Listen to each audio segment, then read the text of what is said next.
आज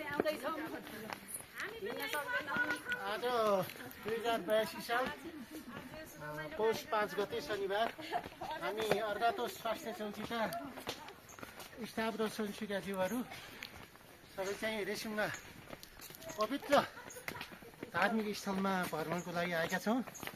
हामीले यसभन्दा अघि रेसिङमा पवित्र महापोखरी अनि रामकुबा अनि त्यसै गरी एकेशालाको दर्शन पूजा अर्चना तथा भ्रमण गरिसकेका हौँ र यसपछि हामी माथि रेसिङको टावर र सिद्ध मन्दिरतर्फ प्रस्थान गर्न गइरहेका छौँ।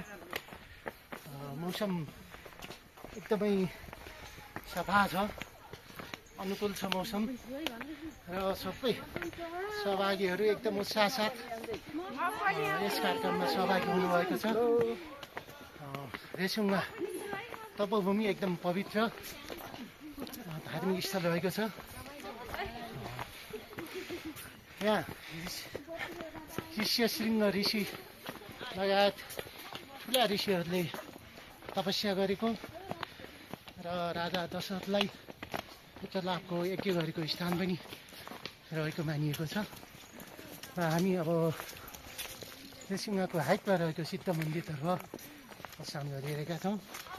यस पावन अवसरमा पाल्नुहुने सबैलाई हामी सहभागी सबै अर्घातो स्वास्थ्य चौकी परिवार र स्वयंसेवक सबैको तर्फबाट हार्दिक बधाई एवं स्वागत गर्दछौँ।